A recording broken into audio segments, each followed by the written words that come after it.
گلزار خان کی آنکھیں جو دہائیوں سے ہمالیہ کے پہاڑوں کے مناظر دیکھ رہی تھیں، اس اکلوتے پتے پہ جمی ہوئی تھیں جو ننگی شاخ سے چمٹا ہوا تھا۔ خزاں کی ٹھنڈی ہوائیں کب کی گزر چکی تھیں اور گنیش ہنزا کا ایک باغ بالکل خالی ہو چکا تھا، مگر یہ ایک پتا اب بھی ہلکی ہوا میں سرسرا رہا تھا۔ گلزار اپنے باغ کے کنارے بیٹھا ہوا تھا کہ یادوں کا ایک طوفان اس کے دل میں اٹھا۔ وہ دن یاد آ گئے جب اس کے آباء و اجداد انہی درختوں کے نیچے بیٹھ کر ہمت اور ثابت قدمی کی کہانیاں سنایا کرتے۔ اس کی پیاری بیوی نگار اکثر ان مجالس میں شامل ہوتی اور اس کی مسکراہٹ ان لمحوں کو روشن کر دیتی۔ نگار کے چلے جانے سے دل میں ایک خلا پیدا ہو گئی تھی، مگر اس کی دانشمندی اب بھی موجود تھی۔ ہماری جڑیں پہاڑوں سے بھی زیادہ گہری ہیں گلزار، ہم دوبارہ اٹھ کھڑے ہوں گے۔ گلزار کی سوچوں کا سلسلہ قدموں کی آواز سے ٹوٹ گیا۔ کچھ نوجوان مسافر نظر آئے جو شمشال پاس کے خطرناک سفر کے لیے رہنمائی مانگنے آئے تھے۔ ان میں صوفیہ بھی تھی، ایک خاموش اور پراسرار سی لڑکی جس کی سبز آنکھیں نگار کی یاد دلاتی تھیں۔ کچھ باتیں کرنے کے بعد جب گلزار نے اس گروہ کی رہنمائی کا فیصلہ کیا تو صوفیہ اس کے قریب آئی۔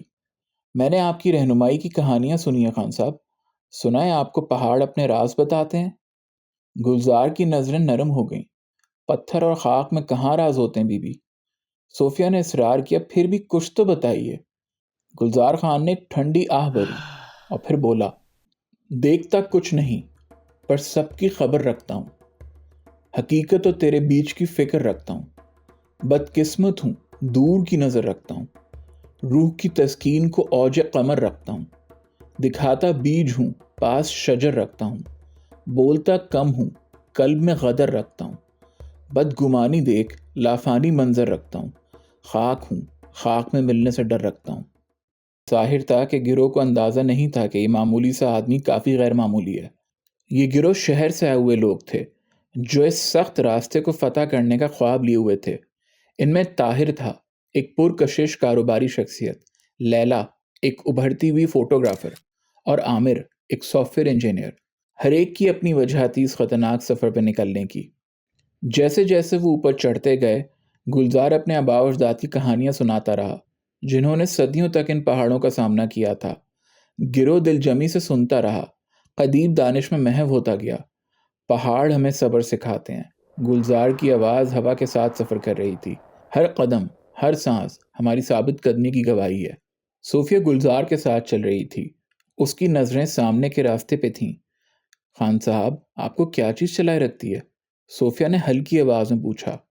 گلزار کی نظریں افق پہ جم گئیں۔ میری زندگی کی محبت نگار مجھے ایک وراثت دے گئی ہے۔ اس کے الفاظ، اس کی دانش اب بھی مجھے راستہ دکھاتے ہیں۔ تیسرے دن ایک شدید طوفان آیا جس نے گروہ کو ایک قریبی غار میں پناہ لینے پہ مجبور کر دیا۔ گلزار نے ہنزا کے پوشیدہ چشمے کی کہانی سنائی جو کہ ایک افسانوی مقام تھا جس کے بارے میں کہا جاتا تھا کہ وہ ہمیشہ کی جوانی کا راز رکھتا ہے۔ چشمہ چھپا ہوا ہے ہمارے آباء و اجداد کی روحوں کی نگرانی میں۔ گلزار کی آواز میں ایک جادو تھا، اسے پانے کے لیے اپنے اندر کے چشمے کو ڈھونڈنا ہوتا ہے۔ طوفان کے دوران صوفیہ اچانک اندھیرے میں غائب ہو گئی۔ گلزار اور گروہ نے صوفیہ کی تلاش کرنے کی پوری کوشش کی، طوفان میں اس کا نام پکارا۔ اچانک غار کے ایک کونے سے مدھم سی آواز سنائی دی۔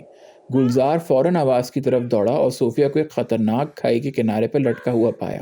جب اسے محفوظ مقام پہ کھینچ لیا گیا تو صوفیہ نے ایک چونکا دینے والا راز ظاہر کیا۔ وہ اس پوشیدہ چشمے کی تلاش میں تھی، یہ یقین رکھتے ہوئے کہ اس کے پانی سے اپنے بیمار ماں کو شفا دے دے گی۔ گلزار کا چہرہ نرم پڑ گیا۔ یہ چشمہ کوئی جسمانی مقام نہیں ہے، یہ ایک حالات وجود ہے۔ تمہاری ماں کی شفا اس کے اندر ہے، اس کی اپنی ثابت قدمی میں ہے۔ صوفیہ کی آنکھیں حیرت سے پھیل گئیں اور پہلی بار گلزار نے اس کی آنکھوں میں آنسو دیکھے۔ طوفان تھمنے کے بعد گروہ نے واپسی کا سفر شروع کیا۔ گلزار انہیں ایک چھپی ہوئی وادی میں لے گیا جہاں ایک قدرتی چشمہ بہتا تھا۔ صوفیہ فوراً چشمے کے کنارے گئی اور پانی کو اپنے ہاتھوں میں بھر لیا۔ یہ پوشیدہ چشمہ نہیں ہے، گلزار نے مسکراتے ہوئے کہا، مگر اس میں ایک راز ضرور ہے۔ پانی کا ذائقہ چکھو۔ صوفیہ نے پانی کو چکھا اور اس کی آنکھیں چمک اٹھیں۔ یہ میٹھا ہے، اس نے سرگوشی کی۔ گلزار نے سر ہلایا۔ مٹھاس پانی میں نہیں، سفر میں ہے۔ جد و جہد، ثابت قدمی، محبت، یہ سب زندگی کی مٹھاس کے اجزاء ہیں۔